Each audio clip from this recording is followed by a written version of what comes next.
যারা mobile phone smartphone ব্যবহার করেন আপনারা নিশ্চয়ই দেখেছেন বাবা, দেখবেন বৃন্দাবনে যমুনা নদীতে নাকি কালীয় নাগকে দেখা গেছে। কি মা আপনারা দেখেছেন? দেখেছেন কি আপনারা মোবাইলে দেখেছেন? বৃন্দাবনের যমুনা নদীতে কালীয় নাগকে দেখা গেছে, পঞ্চমুখী সাপকে দেখা গেছে। এটা প্রত্যেকের মোবাইলে দেখা যাচ্ছে, প্রত্যেকে এটা শেয়ার করছে। কেন? ভাইরাল হওয়ার জন্য। অপরাধ নেবেন না মায়েরা, আগে আমাদের জানতে হবে, বুঝতে হবে, তারপর প্রচার করতে হবে। আমরা সবাই জানি যখন ভগবান কৃষ্ণ দ্বাপর যুগে কালীয় নাগকে যমুনা নদীতে দমন করেছিল, তখন কালীয় নাগ যখন আর সহ্য করতে পারছে না ভগবানের ওই নাগের মস্তকের উপর ভগবানের নৃত্য, কালীয় নাগ করজোরে বলেছিল, দয়াময় আর আমি সহিতে পারছি না, তুমি কৃপা করো, আমার অপরাধ তুমি ক্ষমা করো দয়াময়। ভগবান বলেছিল, বেশ কালীয় নাগ, তোর পুণ্যর জন্য নয়, তোর যে 3 স্ত্রী আছে তাদের পুণ্য ফলে আমি তোকে আজ ছেড়ে দিলাম, কিন্তু এ কথাটা মনে রাখিস কালীয়, এরপর থেকে আর কোনোদিন তোকে যদি এই বৃন্দাবনে এই যমুনায় আমি দেখতে পাই, তৎক্ষণাৎ তোর মৃত্যু হয়ে যাবে। ভগবানের কথা শোনা মাত্রই সঙ্গে সঙ্গে কালীয় নাগ বলল, প্রভু আমি তাহলে কোথায় যাব? ভগবান বললেন, শোনো কালীয়, আজ এই মুহূর্তে তুমি চলে যাও রমণক দ্বীপে, কারণ সেখানে আমার বাহন গরুর আর যায় না। আপনারা সবাই জানেন মায়েরা, ভগবানের বাহন কে? গরুর। আর গরুর হলো সাপেদের শত্রু, সাপ দেখলেই। তাই ভগবান বলেছিল গরুর ওই স্থানে আর যায় না, আমি তোকে বলে দিচ্ছি তুই রমণক দ্বীপে ফিরে যা, আর কোনোদিন তুই এই বৃন্দাবনে এই যমুনা নদীতে এই যমুনার জলকে বিষাক্ত করতে আসবি না। এবার আপনাদের কাছে আমি বললাম, বাবা বিচারটা আপনাদের কাছে। ওই কালীয় নাগ ভগবানের কথাকে অমান্য করে আবার কি বৃন্দাবনে ওই যমুনা নদীতে আসবে? আপনাদের কি মনে হয়? আমরা হিন্দু সনাতনী হয়ে আমরা যদি প্রচার করি, আমাদের ধর্মটাকে আরো নিচে নামিয়ে দিই, যে ভগবানের কথাকে অমান্য করে সত্যি কালীয় নাগ আবার বৃন্দাবনে ফিরে এসেছে। একজনের কত বড় সাহস, পঞ্চমুখী সাপ কালীয় নাগ তার সামনে আছে আর সে সেলফি তুলছে, আর সেটা প্রচার হচ্ছে সোশ্যাল মিডিয়ায়। কি মায়েরা, এটা কি বিশ্বাসযোগ্য? আপনাদের কি মনে হয়? বিশ্বাসযোগ্য নয়। আর এই কথাটা সত্য, আপনাদের আশীর্বাদে আমার গত বছর সৌভাগ্য হয়েছিল বৃন্দাবনে যাওয়ার, এবছর এখনো হয়নি। তো বৃন্দাবনের এক মহারাজের সঙ্গে আমার আজও ফোনে কথা হয়। আমি এটা ভিডিওটা দেখার পরেই মহারাজকে ফোন করেছিলাম। মহারাজ আমাকে জানালেন যে কথাটা একেবারেই মিথ্যা, কারণ ভগবানের কথা কেউ অমান্য করতে পারে না, কোনো ভক্ত পারে না। তাই সবার চরণে নিবেদন করব, ভাইরাল হওয়ার জন্য আমাদের ধর্মটাকে আর নিচে নামিয়ে আনবেন না। আমাদের ধর্ম কিভাবে বজায় থাকে, আমাদের ধর্মটা আরও কিভাবে আগিয়ে নিয়ে যাওয়া যায়, সেই চেষ্টা আমাদের প্রত্যেককে করতে হবে। আসুন আর দেরি করব না, এবার আমরা মূল পর্বে প্রবেশ করব। এই মুহূর্তে আমরা আস্বাদন করব যে বিষয়বস্তু, সেটা সবাই মন দিয়ে আস্বাদন করব। সবাই মিলে একটু বাহু তুলে বলুন, নিতাই গৌর প্রেমানন্দে হরি বল, হরি বল, হরি বল, হরি বল। ভক্তমণ্ডলী, ভক্তিমতী মায়েরা, আমরা সবাই জানি ভক্ত কখনো লীলা করতে পারে না। লীলা কে করেন? একমাত্র ভগবান। ভক্ত কখনো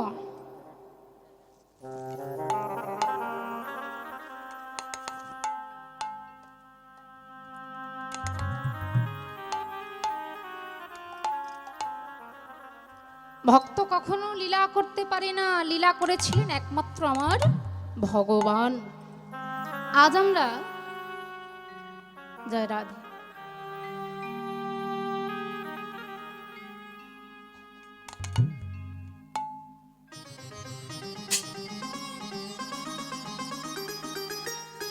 ভক্তমণ্ডলী, ভক্তিমতী মায়েরা, যে ভক্তির কাহিনী আজ আমরা আস্বাদন করব, সেই মূল বিষয়বস্তুতে আমরা প্রবেশ করব। এই মুহূর্তে আমরা এমন এক ভক্তের কাহিনী আস্বাদন করব, সে কিভাবে ভগবানের চরণ পেল। জয় রাধে।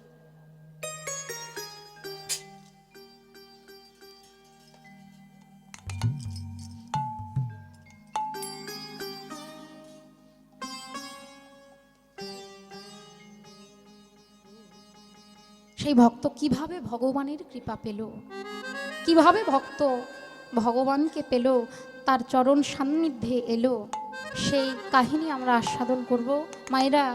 একমাত্র আচ্ছা বলুন তো বাবা ঠাকুর, এই কলিযুগে ভগবানের রাস লীলা সচক্ষে দর্শন করেছেন এমন ভক্ত কি কেউ আছে?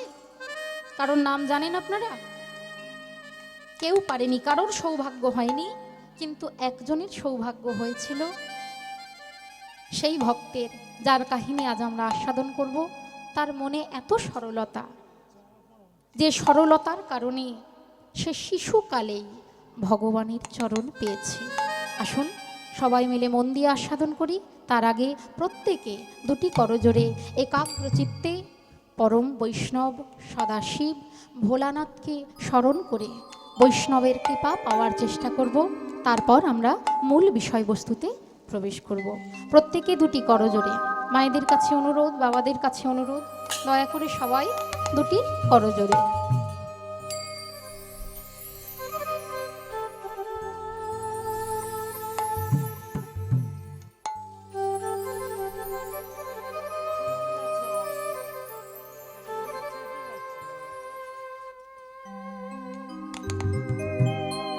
সত্য হে ঈশ্বর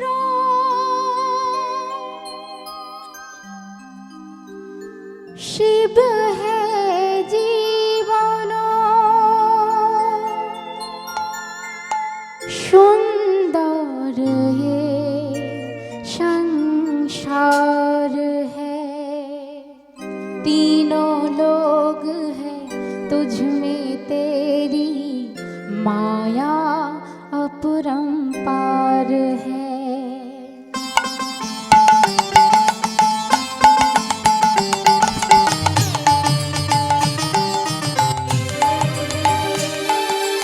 ওম নমঃ শিবায়, ওম নমঃ শিবায়, ওম নমঃ শিবায়। मन मेरा मंदिर शिव मेरी पूजा, मन मेरा मंदिर शिव मेरी पूजा, शिव से बड़ा नहीं कोई दूजा। बोल सत्यम शिवम, बोल तू सुंदरम, मन मेरे शिव की महिमा की गुण गाए जा। मन मेरा मंदिर शिव मेरी पूजा।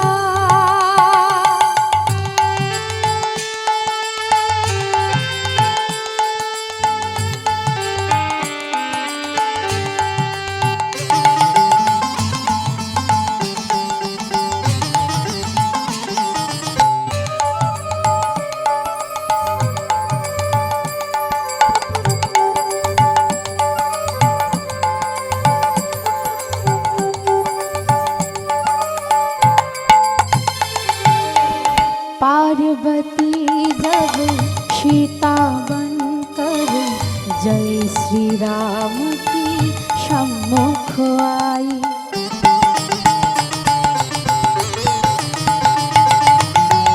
पार्वती जब सीता बनकर जय श्री राम की सम्मुख आई, राम ने उनको माता कहकर शिव शंकर की महिमा गा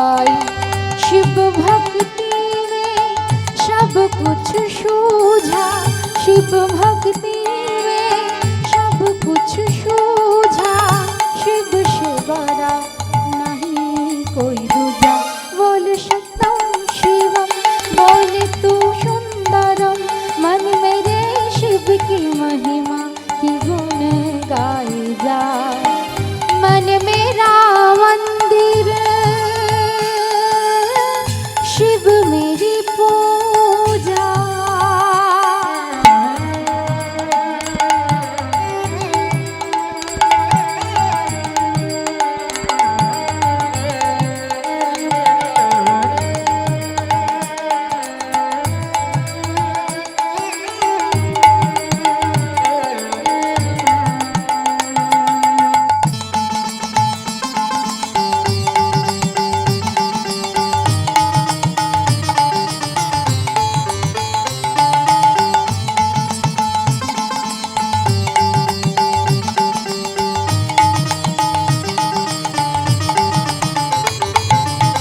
तेरी जटा से निकली गंगा और गंगा ने भीष्म दिया है।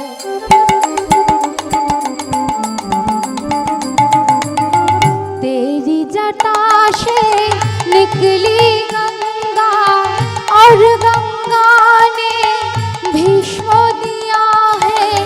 तेरी भक्तों की शक्ति ने सारी जगत को जीत लिया है।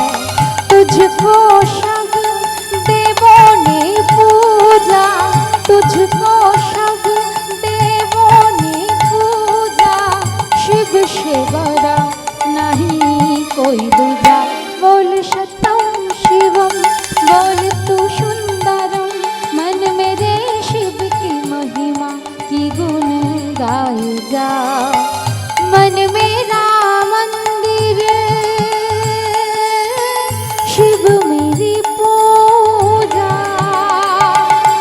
ओम नमः शिवाय, ओम नमः शिवाय, ओम नमः शिवाय, ओम नमः शिवाय, ओम नमः शिवाय, ओम नमः शिवाय, ओम नमः शिवाय, ओम नमः शिवाय।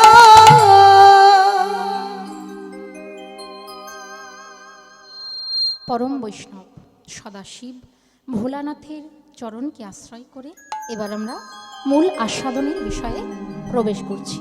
এই মুহূর্তে আমরা যে ভক্তের কাহিনী আস্বাদন করব, আমি আবারও বলছি মা, ভগবান লীলা করেন, ভক্ত কখনো লীলা করতে পারে না। তাই আজ এক ভক্তের কাহিনী আমরা আস্বাদন করব। তবে এমনই একটা ভক্ত, অতি শিশুকালেই তার এত সরল মন, আর এত সরলতা না থাকলে বুঝি আমার ভগবানকে পাওয়া যায় না গো। সেই ভক্তের কাহিনী আমরা আস্বাদন করব। বিষয়বস্তু রহিল ভক্ত বিহারী লাল। এই বিহারীর জন্মের পূর্বের কাহিনী আমরা আগে একটু আস্বাদন করে নেব। মায়েরা, এই বিহারীর জন্মের পূর্বের কাহিনী। এই বিহারীর জন্ম হয়েছিল বর্ধমান জেলার কাটোয়া কাঞ্চন নগরে। মায়ার নাম মায়াবতী, মাতার নাম মায়াবতী, আর পিতার নাম হলো দ্বিজ ঘোষ। দ্বিজ ঘোষ মধ্যাহ্নে এসে উপস্থিত হয়েছে, মায়াবতীও তাই। মধ্য বয়স, দুজনেই মাধুকরী করে আনে। ভগবানের জন্য মাধুকরী করা সামগ্রী নিয়ে ভোগ রন্ধন করে ভগবানকে সেবা দেয়, আর সেই প্রসাদটুকু গ্রহণ করে তাদের দিন অতিবাহিত হয়। বহু বছর কেটে গেছে, কিন্তু আজও তাদের কোনো সন্তান জন্ম নেয়নি। আজও তাদের কোনো সন্তান জন্ম নেয়নি। জানেন মায়েরা, একদিন মায়াবতী তার স্বামীকে ডেকে বলছে, স্বামী গো, আমি তো কোনোদিন তোমার কাছে কিছু চাইনি, আজ যদি তোমার কাছে কিছু চাই তুমি আমায় দেবে স্বামী? দেব মায়া? নিশ্চয় দেব, বলো তুমি কি চাও। জয় রাধে। মায়াবতী সঙ্গে সঙ্গে বলে উঠল, স্বামী গো, ভেবে দেখেছ জন্মিলে মরিতে হবে, অমর কে কোথা কবে, জন্মেছি যখন একদিন না একদিন মৃত্যু তো আমাদের হবে স্বামী। আমি সৌভাগ্যবতী, তাই আগে শাখা সিঁদুর নিয়ে আমি যাব পরপারে, তারপর তোমারও তো একদিন মৃত্যু হবে। আচ্ছা স্বামী, বলতে পারো আমার মৃত্যু হয়ে গেলে তুমি মাধুকরী করে আনবে, তুমি ভোগ রন্ধন করবে, তুমি আমার ভগবানকে সেবা দেবে, কিন্তু যেদিন তোমারও মৃত্যু হয়ে যাবে সেদিন কে তোমার ভগবানকে সেবা দেবে গো? তাই স্বামী, আমাদের জন্য নয়, প্রভুর সেবার জন্য আমাকে একটা সন্তান দেবে স্বামী। মায়া, এ তুমি কি বলছো মায়া? এই তোমার মনের বাসনা? না মায়া না, সন্তান লাভ করে আজ পর্যন্ত কোনো মা সুখী হতে পারেনি। ভুলে গেছো মায়া? তুমি ভুলে গেছো 100 পুত্রকে জন্ম দিয়েছিল মা গান্ধারী।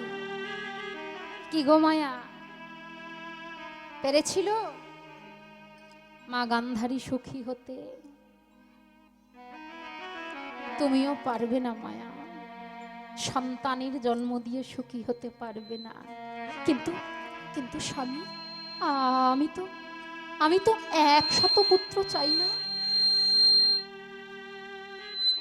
আমি 100 পুত্রের জননী হতে চাই না স্বামী, আমি তো একটা মাত্র সন্তান চাই। সে কি গো মায়া, তুমি জানো না ত্রেতা যুগের ভগবান শ্রী রামচন্দ্রকে গর্ভে ধারণ করেছিল মা কৌশল্যা। কি গো, পেরেছিল সুখী হতে?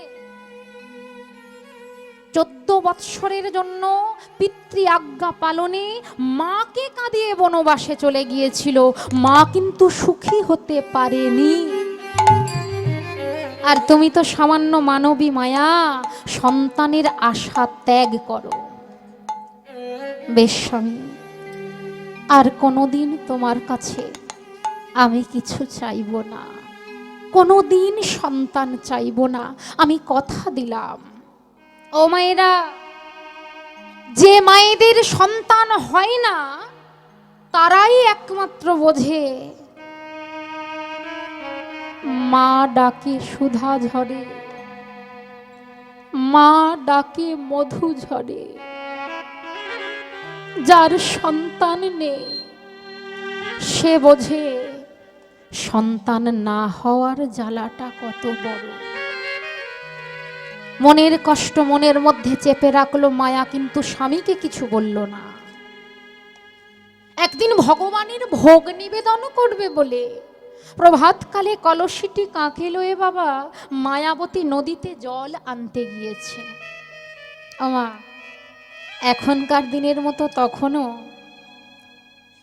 নিন্দুকের তো অভাব ছিল না। মায়াবতীকে কলসি কাঁকে দূর থেকে আসতে দেখে ওই নদীর ঘাটে প্রতিবেশিনীরা বলে উঠল, ছি ছি ছি ছি ছি, ওরে দেখ দেখ দেখ, সকালবেলা কার মুখ দেখলাম দেখ, না জানি আজ বুঝি আমাদের সারা দিনটাই খারাপ যাবে। অপয়া বন্ধা নারী, এর মুখ দেখাও আমাদের অপরাধ। সবই শুনল নিজের কানে, কলসিটা মাটিতে পড়ে গিয়ে ভেঙে গেল। মায়াবতী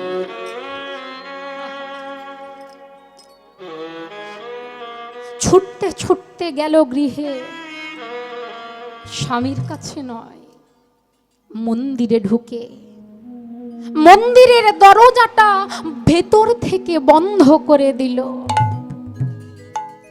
দয়াময়, ওগো কৃপাময়, বলো না প্রভু, কি এমন অপরাধ করেছি আমি? কি এমন অন্যায় করেছি আমি? এত বড় কষ্ট, এত দুঃখ তুমি আমায় দিচ্ছ, কিন্তু দয়াময় আমি তো আমার সুখের জন্য সন্তান চাইনি। আমি তো তোমার সেবার জন্য সন্তান চেয়েছি প্রভু। বলো না দয়াময়, দেবে না তুমি আমাকে একটা সন্তান? ও মায়েরা, বন্ধ দরজার ভিতর থেকে মায়াবতীর আকুল ক্রন্দন শুনে হঠাৎ করে একজন বলে উঠল, মায়া, মায়া। কি কি কে কে কে আমাকে অমন করে মায়া মায়া বলে ডাকে? কে? মায়া, আমি হলাম তোর আরাধ্য ভগবান। দয়াময়, কোথায় প্রভু তুমি? আমি যে তোমায় দেখতে পাচ্ছি না প্রভু। একবার তুমি আমায় কৃপা করে দেখা দাও। ও গো দয়াময়,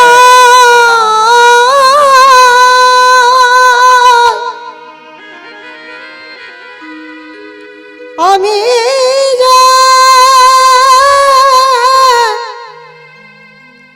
তোমার আশে বসে আছি,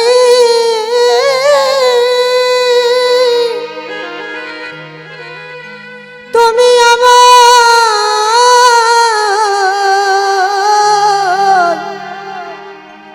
দেখা দাও দয়া।